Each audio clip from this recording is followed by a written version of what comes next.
بس هنا في سؤال ثاني. احنا ايضا وجدنا انه نعم هناك اشكاليه لتارجت رواد الاعمال نفسهم، كيف نحن نستهدف رواد الاعمال، لكن هناك اشكاليه كبيره جدا في المؤسسات الخدميه العامله مع رواد الاعمال. لانه لو احنا بس يعني وجهنا كل ما عندنا وكل طاقاتنا نحو رواد الاعمال ولم نقوم بصقل وتنميه المؤسسات الخدميه، هذا بيج بروبلم. اوكي؟ لانه انا كفرد او انا كجهه كيونيدو مثلا، لو قمنا بس وطورنا كل الياتنا نحو رواد الاعمال ولم نطور اليات المؤسسات الخدميه، فاعتبر عندنا اشكاليه احنا في ديمومه عمليه هذا النوع من الديفلوبمنت، هذا النوع من التنميه. فمن الاول توجهنا بانه ان ننظر ما هي المؤسسات الخدميه المطلوبه على حسب الحاجه. وجدنا مؤسسات التدريب وتقديم المشوره. تقديم المشوره هذا عمليه مهمه جدا. يعني احنا وجدنا انه التدريب هو او كلمه تدريب، وحتى الحين في مصطلحاتنا لا نطلق عليها تدريب، نطلق عليها تمكين يا اخوان. We are no longer using the word training, we use empowering. Okay? We empower entrepreneurs, we don't train them لانه صعب جدا انه احنا ندرب شخص انه يصير هو رائد عمل.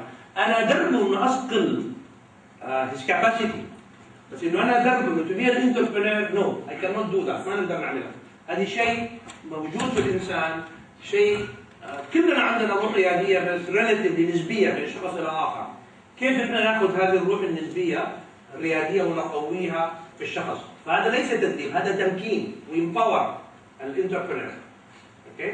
To develop the first idea of a business and then to grow with the business. المؤسسات الماليه، نعم والى يومنا هذا هناك كثير من المؤسسات الماليه، لكن هذه المؤسسات الماليه لا تؤدي دورها الصحيح في تقديم الدعم المالي او الخدمات الماليه لرواد الاعمال. ليه؟ واي؟ ليش المؤسسات الماليه لا تقوم بدورها الصحيح؟ ها؟ اوكي، that's correct. الريسك اوكي. تحتاج ضمانات. الشروط بتاعتها هي كلها الشروط بتاعتها كثير معقده، ضمانات الريسك. نعم. مش رياديه طبعا. ده مش كلمه جديد، ده الجواب اللي انا عاوزه. مش رياديه. ليه؟ يس يعني not taking risk. ليه؟ لان هم بينظروا للمشروع وليس لرائد العمل. اسم حضرتك؟ نعم. لانه المؤسسات الماليه كلها yes they don't want to take risk، عشان كده بيطلبوا منك ضمانات والى اخره. لانه they don't consider المشروع من ناحيه رياديه. بيشوفوا وثيقه المشروع البيزنس بلان، they look into the document، ما بيشوفوش الشخص اللي هو حيبدا المشروع. وده اللي غيرنا احنا تماما. صار دلوقتي الكولاترال الضمان هو رائد العمل وليس المشروع. طبعا المشروع بيلعب دور كبير، انا في شويه توافق يعني ما اقدرش اقول كده. اتفضل. في مصيبه اكبر انه لما ينظروا للشخص ينظروا الملاءه الماليه بتاعته. نعم ترو، وده مشكله بالنسبه للسيلف ميد انتربرينور. هذه مشكله للانتربرينور العصام الذاتي. لما اشوف الملاءه الماليه هو ما عندوش يعني هو شخص صاحب فكره، وانا متاكد انه عندي عدد من رواد الاعمال بنفس الاشكاليه دي ونفس الخلفيه، يعني انه هو وممكن حتى ممكن يكون يعني احتمال ممكن يكون هو مثلا والده واهله عندهم بعض السيفنج بس مش عنده هو. يعني هو الشخص الفردي ده وما عنده احتياجات ثانيه، في بنات هتتجوز، في حاجات، في اذر نيدز في العائله. اوكي؟ واصلا ما فيش حد يستمع له، مش يتكلم مع ابوه ولا يقول لك انت بتقول ايه؟ يعني اديك الفلوس بتحويشه العمر عشان تدي لك مشروع. المهم دي اشكاليات ثانيه كبيره جدا. فالمؤسسات الماليه كلها الى يومنا هذا عندهم اشكاليه، هي مؤسسات غير رياديه، لانه ما بينظروش. بس المؤسسات اللي هي صارت رياديه ماليه نجحت نجاح كبير جدا. عندكم عده امثله منها. بشكل كامل. ازاي؟ يعني انا صرت اجتماع التنميه. نعم. الفتره التناضل وحاجات زي كده بعد المنصات. اعمال من 2007 تقريبا كنا اصلا كان توظيف اموال الصندوق الاجتماعي بنقطه بسيطه يعني جمعيات او بنقطه حاجه زي كده. من 2007 عملنا حاجه اسمها اقراض مباشر. عشان الناس ممكن انا ما عنديش ضمانتي انا بشوف الشخص اللي جاي ده يعني ينفع ولا ما ينفعش يعمل مشروع يبقى رائع او ما ينفعش، واشوف مشروعه نفسه. نعم. لو كان ده كافي مش عاوز من ضمانات. نعم. خالص يعني. فاحنا بدانا نمشي حته الضمانات دي ما تبقاش هي المحرك الاساسي في المشروع دلوقتي او في رياده الاعمال او حد عاوز يبدا مشروع. يعني انت دلوقتي بقى بقيت ريادي تقريبا. متفق؟ قال لك لا. عملت مع الصندوق بتاعك. بس الصندوق شويه هم هيعرفوا. اسمع فرغالي، هو فرغالي قلت لي مش كده؟ فرغالي بس هو خلاص اتبع معانا ان احنا حتى لو بقى 100% النحو ده. لا احنا بدانا وبقى ماشيين كويس قوي يعني. الثقافه نفسها احنا بدأنا عندنا مشكله في انا بقول لك انا عارف انا بتعامل مع الصندوق الاجتماعي وده هو اللي قاعد يحصل. يمكن انت لسه ما توصلتش. انا شخصيا بعتمد لك الموضوع ده. هو كان جدير معايا في ان هو شاركني في اول مؤتمر بالتسويق. نعم. وقدمني اول مؤتمر رياده الاعمال. بس انا بتكلم على ان هو ازاي يستوعب الفرد بمشروعه ويأهله بيه للرياده ايه المجتمع. It is happening now. يا فرغالي now I don't know maybe I'm talking and I agree with you in the part of process. ما كانش الصندوق الاجتماعي is happening. هو بدأ يتعلم. ماشي اوكي كلنا بنتعلم كل يوم كلنا بنتعلم كويسه بقى مش حاجه مزعلنا احنا نتعلم على طول يعني.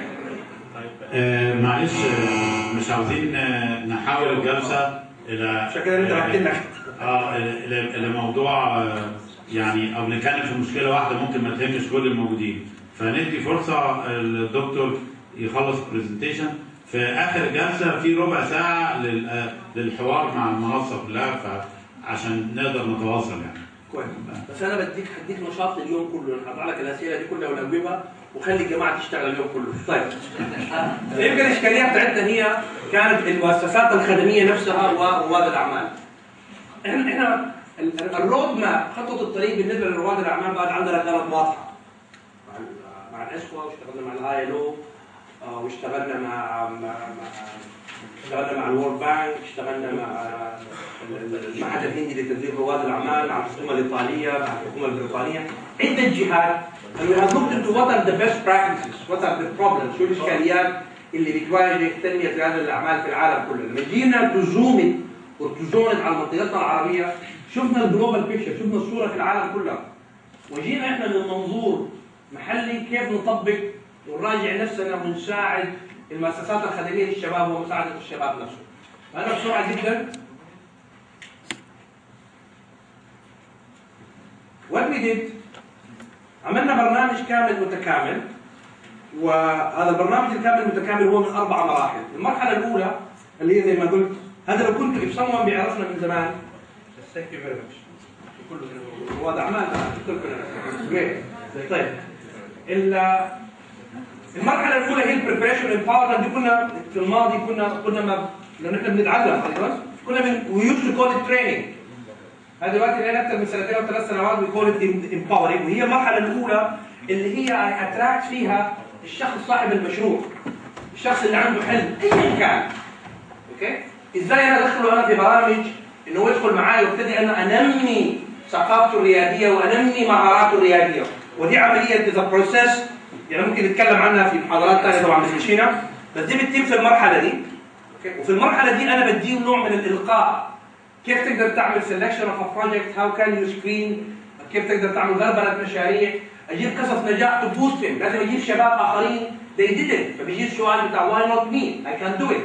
بنديه البيزكس بتاع كيف تبتدي خطه عمل، ما هي خطه العمل، كيف انه يجب ان ارتب خطه العمل. المؤسسات الماليه بتكون موجوده معي في البرنامج، بتيجي تقول والله عشان انا ادي قرض انا عاوز 1 2 3 4. طب ابتدي احل المشكله بتاعت الجاب بينه وبين المؤسسات الاداريه. مين بدي تراخيص، مين بدي تراخيص صناعيه، يعني مين عنده حاضنات، مين عنده سايبر تكنولوجي بارك. عشان رائد العمل يبتدي يفكر انه بنمي المشروع، الجهات دي هي اللي حتساعده، هي اللي حتخدمه، الصندوق الاجتماعي وتبع اللي موجود في مصر او في اي دوله ما هو اللي دعم الشباب. انا بدعم ويدعم الشباب، انا بدعم هذه المؤسسات الخدميه، عندنا برامج مختلفه لدعمهم، لكن هو في النهايه بدعم الشباب. المرحله الثانيه هي مرحله الكونسلنج، لانه قلنا عندنا اشكاليه انه رائد العمل لو هو ما وضعش خطه عمل المؤسسه الماليه ما بتدوش تمويل، دي من جهه ثانيه انه خطه العمل مهمه جدا لانشاء المشروع ونمو المشروع، لانه لو انه انا I develop a healthy business plan دي minimize my risk for the development and sustainability لديمومة المشروع معي في عملية النمو مرحلة ثانية. بس في المرحلة دي مهمة جدا، احنا بنعمل حاجة مهمة جدا هنا يا اخوان اسمها تكنولوجي تايب. التكنولوجي تايب دي احنا اليونيدو عندنا أكثر من عندنا شبكة اسمها شبكة اليونيدو للاستثمار والتكنولوجيا، لو بتشوفوا هي في أغلب الدول الصناعية. هذه المكاتب دورها الأساسي هي تحريك الاستثمار الأجنبي، كان في التكنولوجيا، كان في الكاش أو في الماركت أوتلت. فإحنا من أي صاحب مشروع كان بعد ما نحلل شو احتياجاته التكنولوجية بنتصل في هذه المكاتب، وهذه المكاتب بتساعدنا إنه نقدر نحصل على التكنولوجيا المناسبة أو المطلوبة، أو ساعات كثيرة ممكن نصل إلى استثمار مشترك بين رائد العمل والمستثمر الأجنبي. هنا then we are ready to the financial linkage. عملنا الامباورمنت، جهزنا البزنس بلان، ولدنا التكنولوجي، ودي the right technology type، أو ممكن وصلنا حتى لاستثمار مشترك بين مستثمر محلي ومستثمر أجنبي، هنا جاهزين للفاينانشال لينكج. اوكي؟ ما بفتكر إنه أي جهة مالية هيكون عندها إشكالية، لأنه أنا مش بس جبت له فكرة مشروع جيدة، جبت له صاحب مشروع جيد. So I'm twinning boss. عندي a good business plan وعندي a good entrepreneur، وهذه هي الإشكالية، لأنه 75% من المشاريع، 75% بالنسبة عالمية من المؤسسات الصغيرة والمتوسطة بتموت في أول 3 سنوات. لماذا؟ إشكالية أساسية، طبعا في إشكاليات كثيرة، هو الكواليتي بتاعت الانتربرينور نفسه. فإحنا مشكلتنا مش on the number of enterprise we create, it's the number of enterprise we sustain. ليس الإشكالية والتشالنج التحدي هو ليس عدد إنشاء المؤسسات، هي ديمومة هذه المؤسسات. هذه كيف بتتم هنا في مرحلة النمو، ولذلك نطلق عليها الانكوبيشن سيستم. غيرنا من حاضنة إلى أنظمة احتضان، ودي أيضا في تعلمنا بنتعلم كل يوم. هنا عندنا أنظمة الاحتضان عندنا نوعين، عندنا فيرتشوال انكوبيشن وعندنا فيزيكال انكوبيشن أو انورد واوتورد، داخل حوائط وخارج حوائط. لأنه وجدنا إشكالية، الإخوان من الحاضنات يقدروا يتفقوا معنا، إنه الحاضنة عادة ما بتقدرش تاخذ أكثر من 20 25 30 مشروع. مش ما نقدرش، معروف. أنا مش ممكن ومكلفة، أنا مش ممكن أقعد أستنى 4 5 سنوات، لأنه اللي يدخل الحاضنة لازم يقعد 4 5 سنوات لحد ما يتخرج. فابتكرنا سيستم جديد بنسميه الفيرتشوال انكوبيشن، إنه أنت ممكن تكون موجود في أي مكان بس نعطيك نفس الخدمات، هي خدمات التسويق، خدمات رفع مقدرات التكنولوجيا، ضبط الجودة، التشبيك وإلى آخره. فبيبقى عندنا عادة اللي موجود داخل الحاضنات 5% أو 10%، اللي موجود فيرتشوال انكوبيشن بيكون 95% من عدد الانتربرينور بشكل عام، لكن خلينا الصفة أو الخدمات اللي بيقدموها الحاضنات تبقى زي ما هي. فصار هو هذا الشكل اللي عندنا احنا بشكل عام. احنا يشرفنا، وانا افتخر وانا معاكم هنا، انه هذا كان اطلق عليه النموذج العربي. هنا بتشوفوا في اتفاقيه مع صاحب السمو الملكي الامير طلال بن عبد العزيز اللي هو رئيس مجلس الصندوق العربي لدول الخليج لدعم منظمات الامم المتحده. وهنا اطلق على هذا السيستم بالنموذج العربي لتنميه المؤسسات. هذا الكلام عام 2005. اوكي؟ لانه ما اعرف اختار الارقام بس ما اقدر استرسل فيها، بس اصلا هي مؤسسه خليجيه بتدعمها دول الخليج والقطاع الخاص، وهي لدعم منظمات الامم المتحده، وهي اكثر من 30 سنه في هذا المجال، واختارت هذا البرنامج وقالت انه هذا افضل برنامج تنموي هم شايفينه في المنطقه العربيه، وعاوزين ينموه بالدعم المالي وغير المالي. الأكفند حاليا تنشئ بنوك اسمها بنوك المايكرو فاينانس، وعندهم دلوقتي لونشينج الابيك فند بحوالي 250 مليون دولار، وهو لدعم المؤسسات الماليه المايكرو فاينانس في المنطقه العربيه وافريقيا، ونحن نقوم معهم بما نطلق عليه الخدمات الغير ماليه اللي هو الاربع اشياء اللي ذكرناها. اللي صار انه سنه 2000 اواخر 2007 اليونيدو اقرت رسميا برنامج الانتربرايز ديفلوبمنت اند انفستمنت بروموشن اليونيدو ادابتد الموديل العربي واطلقت عليه اليونيدو تول فور انتربرايز كريشن اند انفستمنت بروموشن. ده كلام ثاني كبير يعني ممكن نتفاهم فيه بعدين او اشرحه لكم، لانه اليونيدو هي عندها شبكه لتنميه الاستثمار والتكنولوجيا لها 30 سنه. اشكالياتنا احنا اللي وجدناها لما نشأنا مكتب اليونيدو للاستثمار في البحرين عام 96، الاشكاليه هي ليس في جذب المستثمر الاجنبي، الاشكاليه عندي في المستثمر المحلي، ورجعنا للقصه التاريخيه الكبيره جدا. طيب المستثمر المحلي هو مين؟ هو الانتربرنور. طيب الانتربرنور ليش مش موجود زي ما وريت في الحاله بتاعت سنه 2000؟ فاحنا عملنا ايه؟ احنا حلينا مشكله جلوبال. وي هاف شون، وضحنا انه مشكله الاستثمار انه انا لا انمي الشباب، انمي الاستثمار المحلي، ما اشتغلش بس مع الشركات الكبيره. انا if I develop the domestic investment بالشباب I manage to diversify my economy. اقدر اجيب كل ما نطلق عليه جذب الاستثمار الاجنبي من التكنولوجيا والتمويل والى اخره. اليونيدو وجدت النموذج العربي ده حل مشكله معضله تنمويه اساسيه، لانه بدا بالشباب، بدا بالمؤسسات المحليه، ومن ثم جاب الاستثمار الاجنبي. فهنا احنا نفتخر انه هذا النموذج العربي صار هو اليه دوليه لمنظمات اليونيدو وعلى اساس انه تقدر تنمي به الشباب. احنا دلوقتي نطبق هذا النموذج من اوروغواي الى الصين مرورا بعدد من الدول العربيه والدول الافريقيه. عندنا تعاون كبير جدا ومثمر مع مع الاتحاد العربي للمؤسسات الصغيره، اوكي، لانه الاتحاد ايضا اعتمد هذا النموذج في اليته في تنميه رياده الاعمال. عندنا شراكه مع البنك الاسلامي للتنميه، عندنا شراكه مع الصندوق الكويتي، مع الصندوق السعودي، عندنا شراكه مع الاكفن، دلوقتي عندنا شراكه مع المصرف العربي لتنميه افريقيا اللي هو موجود في السودان، وهو اخذ المركز العربي لدعم الشباب في افريقيا.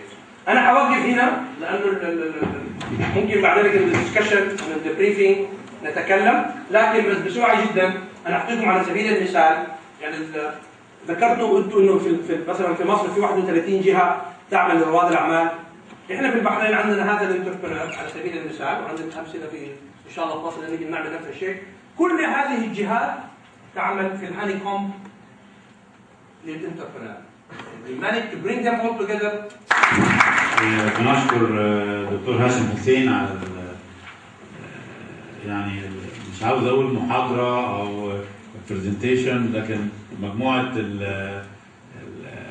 المعارف اللي طرحها، وطبعا هي محتاجه وقت اطول، لكن يعني ان شاء الله يبقى في مجال برضو يبقى في تعقيبات ومشاركات منكم. احنا دلوقتي معانا مستر مايك داجلر، ده مسؤول برنامج ريادة الاعمال في مصر، واحنا عارفين فيه اللي هو برنامج ريادة الاعمال العالمي طرحته حكومة الولايات المتحدة الامريكية، والمبادرة المعروفة اللي هي مبادرة اوباما اللي هو اطلقها في القاهرة في خطابه في جامعة القاهرة في يونيو 2009. المبادرة دي ابتدت تتفعل بمؤتمر آخر اتعمل في أبريل 2010، وفي يعني عدة مشروعات بتشتغل في مجال ريادة الأعمال في مصر. فمستر مايك دوكر هيكلمنا عن برنامج ريادة الأعمال العالمي في مصر. و 20 minutes please, then we have time for Okay. Thank you very much. I'm sorry I don't know Arabic, or my Arabic is very weak, and that's going to be a very tough act to follow. I don't know what coffee or tea he had, but I need some of that. I mean, a lot of energy there. So that was great. I'll just give a brief introduction because my role is very sort of complicated. I'm running the Global Entrepreneurship Program, which is a State Department program which was born out of President Obama's speech back in 2009 here in Egypt. The program itself is funded by USAID and sits under a specific project called the Egyptian Competitiveness Project, which has several different components, which include regulatory reform, ease of doing business, access to financing, workforce development, and entrepreneurship development. So it all means I have about 11 bosses who tell me what they think I should be doing at the end of the day. But I have a very simple presentation, four specific topics I wanted to go over. Topic number one, why is entrepreneurship important? I then wanted to get into the analysis of what we think are some of the issues going on in Egypt regarding entrepreneurship. I was here during the summer. doing some work for USAID regarding that. The third thing is we've gone from sort of design of what GEP will be doing into implementation. So just to present what that will be doing, and then talk about some of the upcoming events and how to contact us and understand what's going on with GEP. It's important to say something like, where is the economics around entrepreneurship? Yes, it's important that a lot of our leaders have said entrepreneurship is important, but what's the background? And if you look at the economic studies done on entrepreneurship development, we see that the majority of job growth in many countries is driven by growth entrepreneurs. Those who are growing at 20% or plus drive much of the job growth in countries like the US, UK, Denmark, and Lithuania. Many of these studies have not been done in the developing country. But this helps me focus on where I want to, who I want to focus on as far as a segment. And I want to focus on those who dream big. So that means I'm not going to be probably working at the micro level. I'm probably not going to work at the social enterprise level. But those who dream big and want to make big businesses. That's who I'm going to focus in on. And this is all laid out by Joseph Schumpeter and his theory around entrepreneurship. You know, for those who want to develop new products, enter new markets, develop new processes, use new technologies, these are the ones who are going to be the drivers of your economic change in a country. And the way that happens for an entrepreneur is that you take advantage of change. And we've seen it from Darwin to Drucker. Everybody says those who respond to change quickly are the ones who are going to benefit from that change. It's a very simple concept, but it's very difficult to do. This is where entrepreneurs have their advantage, because for larger businesses, they have an infrastructure, they have a culture, they have a process, they have all these things. And as the environment changes, as markets change, as technology changes, as politics change, it changes opportunities. And it's much easier for a small entrepreneur to take advantage of those changes than a much larger organization. Now, if we do an analysis, or the analysis that we did back this summer in the old Egypt, if we will, what we saw, there wasn't a lot of change within the economy of Egypt. Egypt is still an economy that relies on agriculture, relies on minerals, relies a lot on natural resources. We don't see this creative destruction process that Schumpeter talked about. But if you look at an economy like Malaysia, for example, you will see a much more diversity in the economy. You will see value-added manufacturing rising, while agriculture and mining and rubber and these things are declining in that country. And part of the problem is the entrepreneurship mindset. It was said several times previously. This is an important graph, so let me describe it to you. This is a graph from the Global Entrepreneurship Monitor Report for 2008. And it's a population survey that asked entrepreneurs things like, are you going to grow in the next 5 years? Are you going to develop new products? Are you going to develop new services? Are you going to enter new markets? So this really focuses on the ones who do want to think big. And if we look at this from a mindset perspective of entrepreneurs in Egypt, we see that people, again, this is old Egypt, are not thinking big. They're not developing new products or services or entering new markets compared to countries like Iran, like Turkey, like South Africa. So this is a major issue and one that we have to address. And so when people say, Mike, the issue is lack of financing, you go to the financiers and the venture capitalists, you will hear something different. And what you'll hear differently is saying, there's not enough people who think big, who are looking to do something big, who are dreaming big. You know, so it's not just lack of financing, it's lack of people dreaming big. And part of the problem is lack of markets. Many entrepreneurs have a difficulty entering the marketplace. If you look at where entrepreneurs are right now, they're in retail and they're traders. Very little value add. They're not doing too much in business to business or business to government, even though the government requires that 10% of all products and services be purchased through small businesses. This does not happen here. So a lot of the markets are blocked from entrepreneurs. And if you can't sell or market your product, how are you going to grow? So this is a major issue. And there is a financing gap that was mentioned previously. The gap, from my estimates, you can get roughly about $20,000 informally from friends, families. But if you want to get to an institutional investor, if you want to get to a venture capitalist, you need to be able to want to generate about $250,000 US. So there's a huge gap.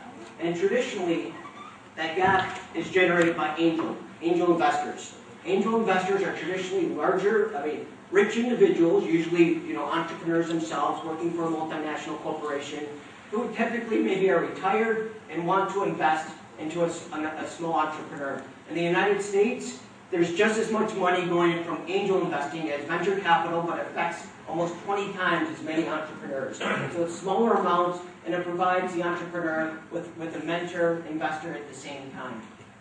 There is angel investing in Egypt, according to the 2008 Global Entrepreneurship Monitor report, but the amounts are very small, maybe about $7,000, $8,000 US, and the sophistication of the angel investor is not very professional. They're not really looking to make big money, as this graph shows, compared to an angel investor in the United States, who is looking to make about 20 times their original investment. On the banking side, and we heard it beautifully over here.